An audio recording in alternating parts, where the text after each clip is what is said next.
A game of EU4 lasts from 1444 to 1821 and it's filled with ups and downs on long-term aims. But what if you only had 5 years to play? What would you do? Would you declare a war you can't finish? Build a wonder you'll never get to see? Or perhaps you just sit there, paralyzed by the futility of your actions in the long scheme of things? These are the kinds of questions that I wanted answers to. And so at the start of this year, 8 long months ago, I began a project that's only just been wrapped up. Yeah, this took way longer than I'm saying here. It's been a year and a half. It's been a long time. I completed the largest succession game in EU4 history and gave 100 players 5 years each to play one game of Milan. No instructions were given beyond the general idea of we wanted to form Rome at some point. Today we see the conclusion of that project. Some of these players were veterans, some are completely new, some are just bad, but we're going to dive into all of the data I've collected as well as the save itself, and I'll take you on a bit of a journey. We begin in 1444 with none other than yours truly, because did you really think an egotist like me was going to sit this one out? You can tell how long it's been because I've got a respectable haircut and a general enthusiasm for life. You poor bastard. At least my hair doesn't look like that anymore. Don't know what I was thinking.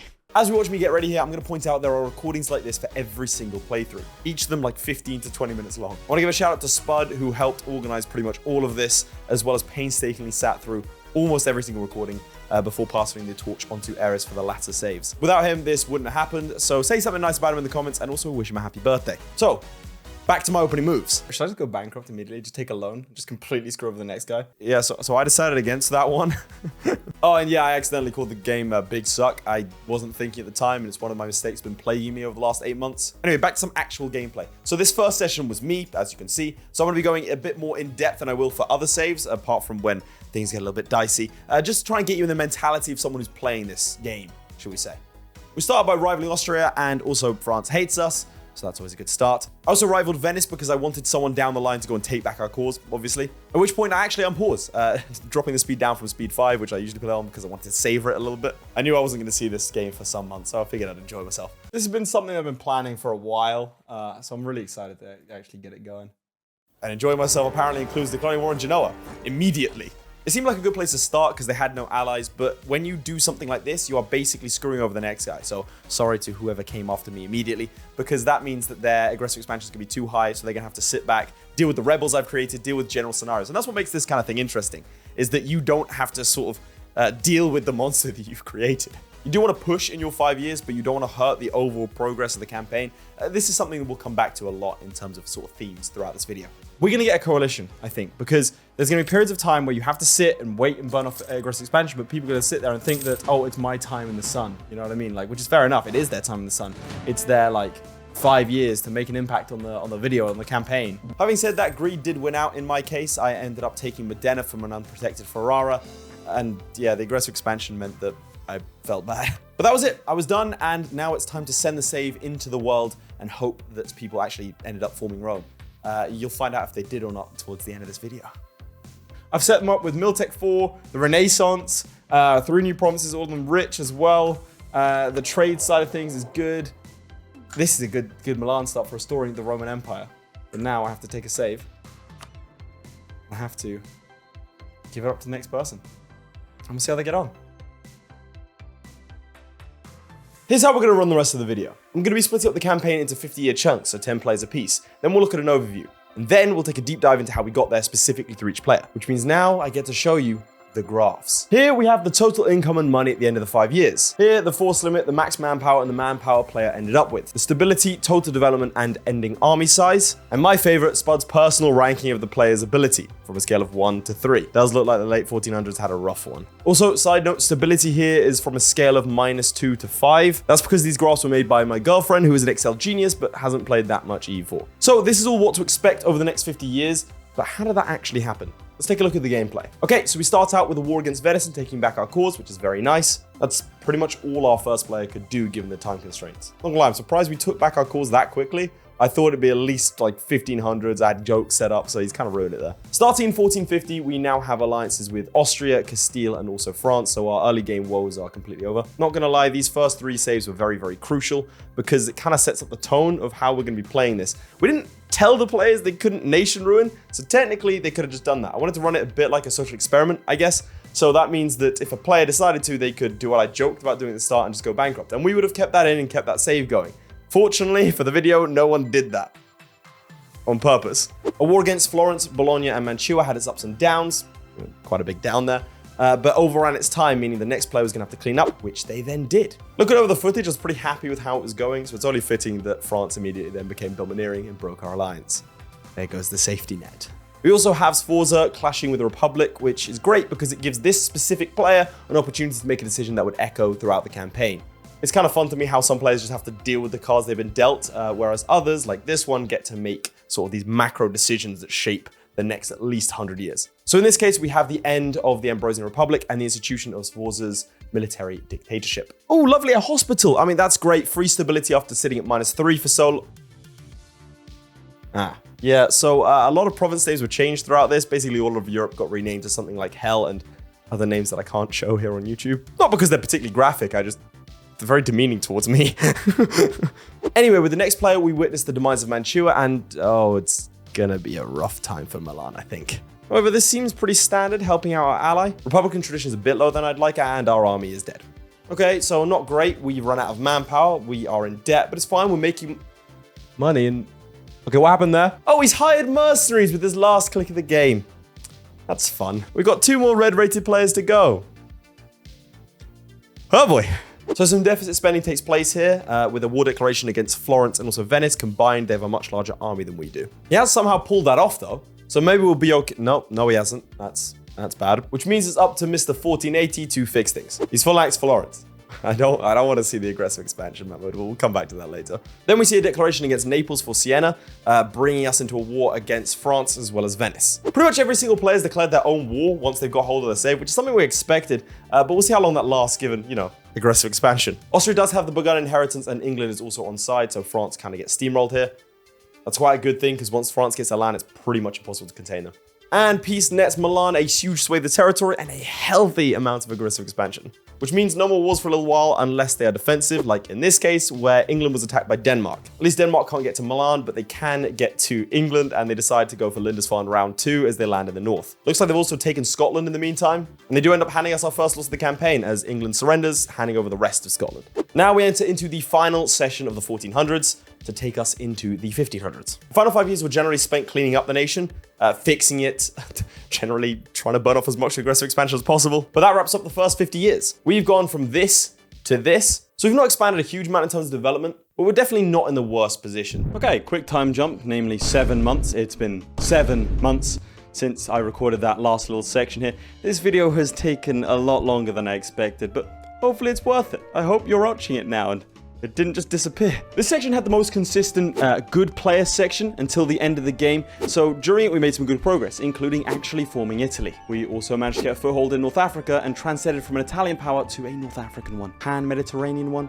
I'm gonna go with North African, it sounds better. Given the state of our aggressive expansion, it's kind of understandable that the first few years were spent waiting around and kind of waiting for it to burn off. This does mean, though, that we are afforded the opportunity to start going through our ideas, such as innovative and offensive, which kind of makes me sound like I've invented a new slur. At this point, we are sitting at around 50,000 men in our standing army, but the main issue is the alliance chains around us. Take this for example. If we want to go through Savoy, we're going to have to fight France and Venice, with the Austrians very much unwilling to lend a hand. Speaking of the Austrians, there's an alliance between them and the Aragonese, really cementing the hug box we find ourselves in. This just means that we're going to have to play tall for a little bit and wait for an opening. But hey, this just means that all the roads that lead to Milan are paved with gold. No, literally, they're paved with gold. We've got so much money we have to melt down gold and use it as a construction material, else the economy will collapse. Sort of like Mansa Musa style. However, currying favors with the Austrians has borne fruit, as we've managed to convince them to abandon their ally in Aragon, meaning we can attack them with the help of Castile. During this war, we developed innovative tactics, such as victory in detail. This is where we cunningly attack with half our army for no reason, before reinforcing with our other half and eventually winning, taking massive casualties. It's just beautiful. So happy we gave this player the opportunity for this. Despite this was a rather easy war, meaning that this player was able to do something that almost all of our participants were unable to do, namely start a war and finish it on their own terms. Although greed did win out a little bit here, we took Sicily, parts of Iberia, and also some other islands as well. Unfortunately, Castile decided to break up with us and start seeing other people, namely France, who has continued to be as morally repugnant as possible, namely being French. Fortunately for us, all you need to do to prove your faith in the 16th century is to have 500 ducats on you. So we earned, and by earned I mean purchased, the Defender of the Faith title. So, you know, ups and downs. Just because the northern Mediterranean is locked off to us doesn't mean the entire Mediterranean is, which meant a foray down south into Tunis. I'd like to say my Tunisian brethren put up a fight, but really this is the only battle they fought, and it didn't go well. For a peace deal, Milan decided to... Oh God, why? My eyes! But like a phoenix, Jared rises from the smoldering ashes that was Tunis, giving us our very first vassal. Development-wise, our capital is doing spectacularly, outshone by only one province, Auvergne? There's nothing more Italian than fighting other Italians, which is proven by the fact that we immediately attack the Papal State, Genoa, and Switzerland. Switzerland, who I'm counting as Italian, to piss off the Swiss, the Germans, and the French, because it's not often you get to insult 3 different culture groups at the same time. After dusting off the Genoese, they immediately come to the Defender of the Faith for defense against another faith. Unfortunately for them, that faith happens to be Sunni, and so the Defender of the Faith leaves them on red. Another downside of the Genoan War is the Venetian expansion into the Papal State. One of the players at some point is going to have to tackle that. Fortunately, the very next player did see an opportunity here, attacking the 3 leagues, which does bring in Venice. People started renaming provinces and areas at this point, which means that the Bonk land starts to encompass more territory than I thought was possible. Maybe if a bit more focus was on the war at hand instead of renaming things, stuff like this wouldn't happen. Venice has been so frighteningly effective in this war that they've managed to white piece both the Bohemians and the Austrians, leaving us alone. Still, eventually we eked out a victory, finally pushing past the Alps. Being the Defender of the Faith, this next player decided to defend the faith from itself, and thus attack the Pope. Because Venice wasn't involved, this war was trivial. And by moving the Pope to France, we can prove that he was in fact French, and so we are morally absolved of all religious wrongdoing. This doesn't come for free though, and a good chunk of Europe disagreed with our aggressive expansion. A good chunk. But I did promise Italy in this section, and here she is. Our first genuine milestone has been reached. It might have taken countless Milanese lives, but lives are temporary and Rome is eternal, and so I think it's worth it. I want to take a moment to look at what the rest of the world is looking like 100 years into the game. Here we have an underpowered England focusing on the colonial game. Life's going to get a lot worse for the English. Then we have our old buddy France, who is focusing on the colonial game. Interestingly, an Iberian duo who are focusing on the colonial game. East, the Ottomans and Muscovy have fought back and forth with borders shifting desperately, only for the Ottomans to walk in and declare themselves the winner. Focusing back on us, we've managed to ally the Mamluks, and people just left the coalition. That's nice. It's a confusing way to end out the session, but welcome nonetheless. These early years for an EU4 campaign are very, very crucial, and whilst we have expanded nicely, we're not exactly scaling well. I mean, compare us to nations that we're going to have to fight in order to form Rome, namely the Ottomans, and you might see that we're in a little bit of trouble. Still, Spud ranked the next lot of players favorably, so let's dive into those. One area that we're not lacking in is ideas, including quality, so our troops should be competent at the very least. They are going to be tested though, as we are called in by the Mamluks to defend them. I personally would have rejected this call to arms, but that might be part of why I can't sleep at night. Immediately, the vassal we are sworn to protect is attacked, and I'm going to ask you this.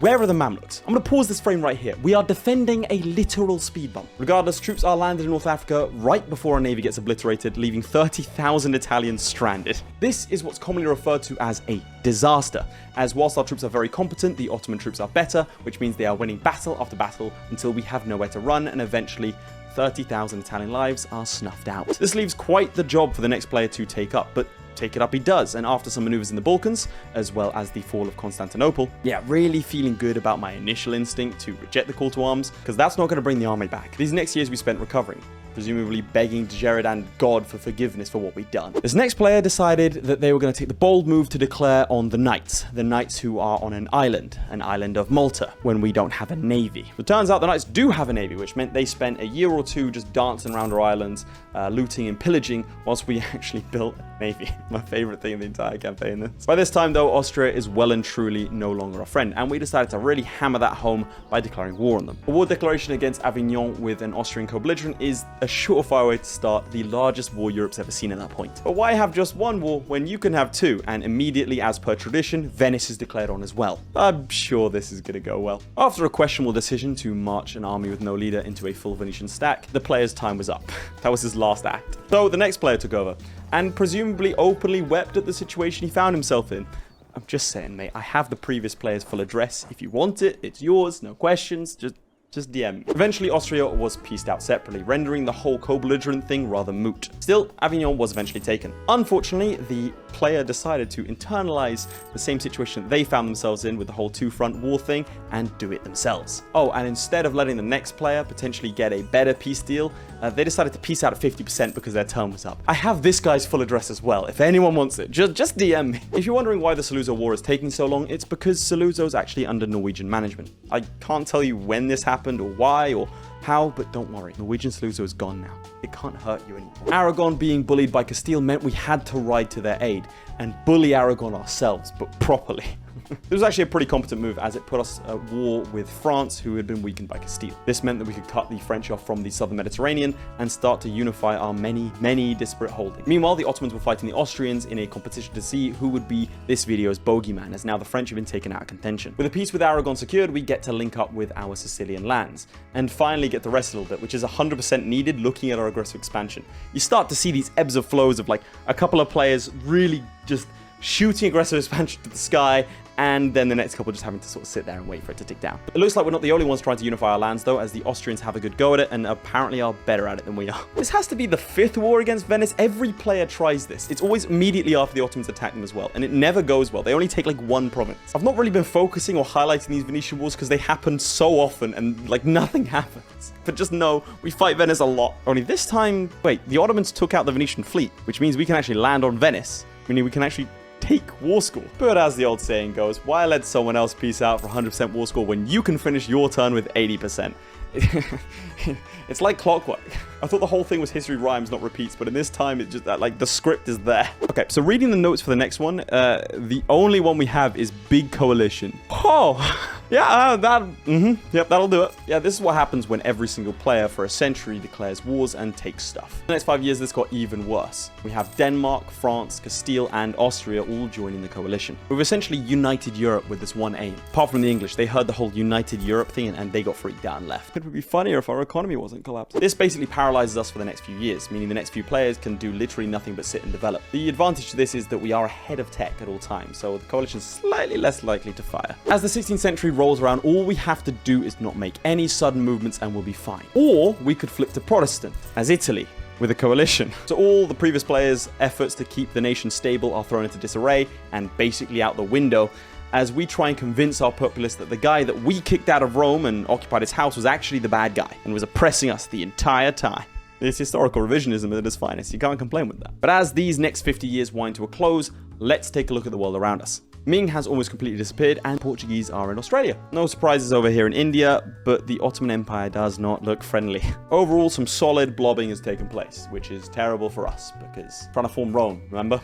And now we're Protestant. Over the next 50 years, we have to deal with the mistakes of the previous 50 in terms of land grabbing. Basically, what we need to do is hunker down and keep our alliances, which means fighting Denmark and France, which is great for us actually, because they're both in the coalition. So this means a truce, which overall weakens the coalition. I want to take a second to show you what I was experiencing outside of these sessions. At the time, I had no idea what was going on. I'd only get tiny little updates from Spud, because we wanted to keep it a surprise for me. So when I got updates like this, my sense of doom really just skyrocketed. I was not confident in anyone at all. Still, despite the attrition, we managed to defeat the Danes, and also go about culturally converting our populace, which leads to some great names. We do finally get a player who's focused on doing nothing but just nation fixing, and we overall get an income bump. The largest one yet brings our total income to 127.8 ducats. And what better way to celebrate than this next player's war against France. Here we can see how far our armies come, as they have 120% discipline and are able to beat the French without a leader and also badly outnumbered. Not gonna lie, the sheer number of players that are unable to put a general in an army is frankly staggering.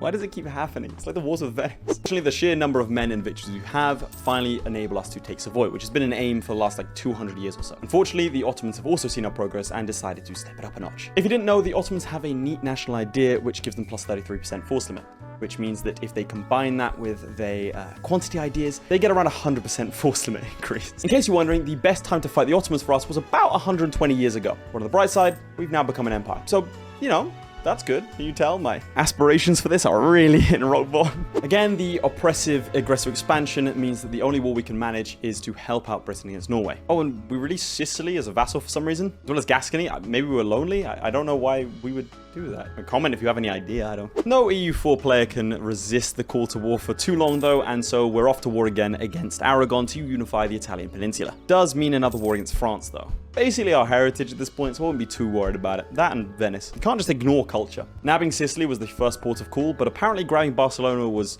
more important than, you know, the whole Italian unification thing, so that's what we did. That was unexpected. I'm gonna let the next 10 years play out in the background, because this was the notes that I was given for these two. I guess the takeaway is don't get Sky internet. because he kept on dropping to speed 1, making Spud's life hell. Actually kind of a favorite of the guy now. We're looking to annex both of our vassals at this point, but look at the sheer number of Ottoman troops walking home. That's what we're going to need to fight if we're going to have any hope of forming Rome. This is only half of their army, so the aim of forming Rome might genuinely be slipping out of our grasp at this point. All those previous ill-advised conquests have now well and truly halted the campaign, leaving the Ottomans to far outstrip us in terms of total development and army size. This video is focused on Italy, but rest assured the Ottomans have been marching east this entire time. This wasn't lost on Spud, who called upon External, who runs the shorts on this channel. Unfortunately, it's External who runs the shorts on this channel. This wasn't going to help. Spud and External were co-oping this portion, and they, true to our heritage, went after France. They also tried to set up the next few players by diplomatically isolating Aragon. External also renamed an army called the Krumpers, External's Krumpers more specifically, and you'll see them in play later on. Just remember that name. I'm power washing some bins out, doing it right outside my window. He's moved away from his house and is doing it right outside mine. And oh, if I didn't have social anxiety, straight in there. No, he's very large. Just to recap, this is the coalition we're sitting with. This is the coalition we've had for the last 20 years. It's not going to get any smaller by taking chunks out of France. We really just need to sit in and just burn it off for a little while. But again, that's the point of this format. No player wants to sit and do nothing, so everyone keeps on adding to it bit by bit. Speaking of adding to the coalition, more nations joined as take chunks out of France they did. And that closed out the first half of the 17th century. It was at this point that Spud DM'd me to mention that he really didn't think Rome was going to happen. Oh, and that also Britain was under Muscovy and Persian Union. I don't know how that one happened. I've tried looking through the footage. No idea. So to recap, we have a coalition that mechanically can't get any bigger. We have a looming threat in the Ottomans, and also now the knowledge that we're going to have to fight the Russians because we need to take those English provinces to form Rome. But let's see how the next 50 years pan out before making any assumptions about our overall progress, shall we? So, side note, remember that Persian Union that I mentioned? I look back at the footage again, and here's where you find out something really fun. We helped do it. We put it in place by fighting the Castilians on behalf of the Russians. We did this. Many Italians died for this. I'm really not sure when there's not a single Russian troop in sight. We didn't have to fight this, and we're going to have to take London. But this player decided that they needed to get a Russian ruler on England. Why? Regardless, this is what happened to Castile, and we now have a Galicia on the map. We also have Catalonia. Yes, all our dalliances with matters of faith led us to forego the whole special republic type we get in favor of a monastic order. That's right, the Italian Empire is now run by monks. There's only one way you're going to celebrate that, and it's a traditional foray into Aragon with an even more traditional war against France. This was quite a cagey war, and I couldn't even find a single battle between the French and the Italians. This was a very cautious player, as despite having triple the amount of troops, he did not want to engage the French and left the Bohemians to nobly sacrifice themselves on our behalf. A moment of silence for them, please. By this point, most of the nations had left the coalition, with only Austria really caring. This meant death for the Aragonese, who had spent the last 200 years losing wars. By the way, the whole paralysis of choice thing I mentioned in the intro, I didn't make that up, as we can see here. Russia, however, did not share these qualms, leading to the wrong shade of green appearing in the north. However, we are right back on track with the next player, leading to a war against Tunis, as the Ottomans had left them out in the cold. And by the cold, I mean annexed by us. But why fight an easy war when you can no CB Salzburg and fight Europe? Whiplash, huh? Yeah, no, I was confused as well. I don't know why this happened, nor do I know why they keep on using death stacks. Maybe it was the only way to get Russia involved. I really have no idea. Regardless, the next player is going to have a massive headache as they take over a meaningless war with no manpower and surrounded by enemies. I really want to see what it looks like for these players just to take over. I've got like no audio with these recordings, and I'd love to just see the hope leave their eyes as they take over this. And this was the state of war that our very own Spanish influenza took over. Had to get a good player in to try and fix this, and so here he is. But he persevered after victory and slowly turned the tide of the war, apparently loudly lamenting the lack of cannon stacks. I love the notes that have been given. Basically, he ground down the enemy and pieced them out one by one. Just after 7 years of the initial war declaration, we're looking at 1.3 million casualties, with an additional 900,000 from our side. Yeah, this was an absolute slog of a war, one that Spanish spent his entire tenure doing and didn't quite manage to finish. But he did take out many of the larger players like Austria and started an invasion of Iberia. With Spanish out, it was time for another familiar name in Arcanus, who had personally taken over. Again, we needed 2 good players in a row to just try and fix whatever the hell happened. He promptly decided this war wasn't worth it and white-pieced. That's right, millions dead, 8 years of war, and nothing to show for it. Ark spent his 5 years generally fixing the nation. Finally, we had 5 years of just careful gameplay. Looking at the stats, the max manpower would double over the next 5 years, and our total income go up by 10%. At this point, I need to show you this.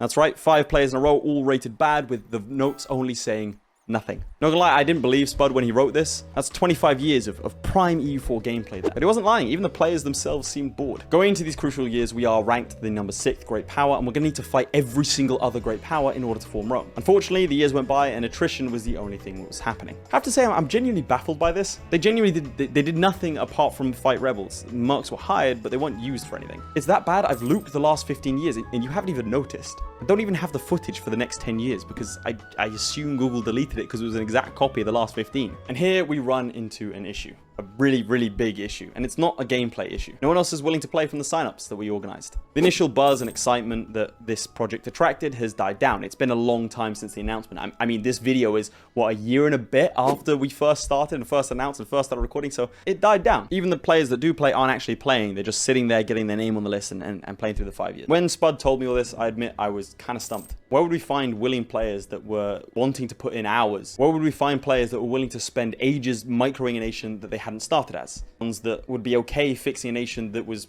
pretty broken for an aim that seemed very far out of reach and doing lots of menial tasks. Hey, did you know EU4 has a multiplayer community? I want to point out that the total size for all of the footage collected, all of the years up until this point, is around 40 gigabytes. The combined total of the next 80 years of footage is going to be 140 gigabytes. You're about to witness a miracle as the sweatiest bastards I've ever known meta the hell out of this game. I'm going to make the full unedited recordings of the MP guys playing available as member-only and Patreon-only content. So then you can see just how they pulled this off. And also to nudge you to subscribe on Patreon or join the members. Become a lad today. Okay, get a drink, pause the video, maybe get a snack, and let me take you through over 100 years we get within touching distance of Rome. To begin, we have a war against Tunis, because whilst these are meta players we've collected, they do respect tradition. The result of this war is no more France and a Sus vassal. Then, after what I assume is extensive spiritual preparation, Hydra declares war on the Ottomans. He also called in the Commonwealth and the Russians to help things along. He does very well and puts a solid dent into the Ottomans, sieging all of the Balkans, and a little bit beyond. But that's Hydra done, and so we welcome the next player. Alrighty, that was Hydra. Thank you, Hydra. Bye. Next up is Sir Frost. Okay. Thanks. If you haven't realized, Eris is recording these and actually has audio, hence why you can go watch them for yourselves. Anyway, Frost continues dismantling the Ottomans, and just so people can't accuse him of favoritism, he then goes after the Pope. After several years, though, peace against the Ottomans is finally secured. Everyone from Trablus to Trebizond is now Italian. As you can imagine, this left us just a tiny bit overextended. Anyway, these guys are ignoring red flags like they're me with my ex-girlfriend as they decide to declare war on Castile. 55% of a peace deal nets us the Mediterranean coast. That is where we say goodbye to Frost. In 1740, Ammo takes over. He spends the first part of his tenure fixing the nation as he'd planned to do. That's right, they practiced what they were going to do in the save. They got the save, they practiced, and then they did it for real. Unfortunately, RNG can't be practiced for, and our old buddy the Commonwealth is declared on by Austria for the Danish throne. The call is declined, and we lose our best ally. And side note, the Poles absolutely smashed the Austrians. The final act of Ammo's reign is to declare war on the Ottomans, because he's the problem-fixing guy, not the war guy, apparently. In 1750, Panther joins the party, and I'll let Eris describe Panther. Next up, if the last three people were the A team, Panther is the S team. Panther set about removing Turks left and right. After 40 minutes of speed 2 and countless battles, we see a peace deal come to fruition. It results in a much larger Greece, it results in minus 662 diplomat points, and presumably a lot of orphaned children. Despite having absolutely no men left to wield a sword, we declare war on Austria. See, at this point we have very little left in the game, so risks have to be taken in pursuit of Rome. We are also suffering heavily from rebels, or to put it another way, oh, sweet heavenly God, there are a lot of rebels. Despite the setbacks, we see a separate peace with Portugal, don't worry, we'll be back for them later, as well as a slow turning the tide against the Austrians. The end of Panther's reign looks like this. In 1760, we have Ethosania take over. Now, up until this point, all players have been playing on speed 2, which really hurt me emotionally. Etho played on speed 1. Every 5 minutes, for 2.5 hours, this madman paused to take stock of the situation, despite playing EU4 in basically real time. After an hour and some change, or approximately 5 years in-game, the Austrians were pieced out, leaving them and me forever scarred. With a massive war out of the way, it was finally time for the Italian people to heal, for us to come... Oh, nope, they've declared war on Portugal. After Etho was done, North Africa, Iberia, and as well as France have been added to the holdings. And just to prove that they are a cultured individual, they also declare war on the Ottomans and leave it for the next person to deal with. There is a moment here that encapsulates the point of this entire project. Here we see externals Krompers that I referenced earlier being used to take out some rebels. It might not look like much, but that's culture that has developed over time. This army has been at the forefront of every single conflict we've had, and they've survived ever since. They've been a mainstay, and I just think that's worth mentioning because it's a lot of fun. Now we're up to 1770, and it's Forces' turn. Forces' first act is to fix our governing capacity as well as build a bunch of force limit building. In real life, Forces is a staunch libertarian, so I have to include the whole government overreach thing here. Still, he polished off the Ottomans rather easily, and then decided to declare war on and finish off the Hungarians. At this point, just one potent enemy remains: the Commonwealth. Given their military ideas, their full manpower, and relative period of peace, this was actually a rather tricky and hard-fought war. Still, the Poles were dispatched, and the eastern provinces we need to form Rome have been taken. Thanks to Forces' meticulous nature, he ends up with 99.9% overextension, which really highlights the caliber of player we have here. He then also abolished slavery, which makes us morally justified in our conquest, right? And that brings us to 1780. Up until this point, Forces has spent his time shoring up the nation. This allows Aeris to take the helm of a relatively stable nation. It's worth noting that Aeris gathered all the footage here, and I wouldn't have been able to do it without her. She sat through hours of footage, much like Spud, so again, huge shout out to both of them. The video really wouldn't be possible without their efforts. Aeris spent the first couple of months preparing for a huge war with a coalition that had built up over the past century. We would be outnumbered 3-1, but with not that long left on the timer, it had to be done.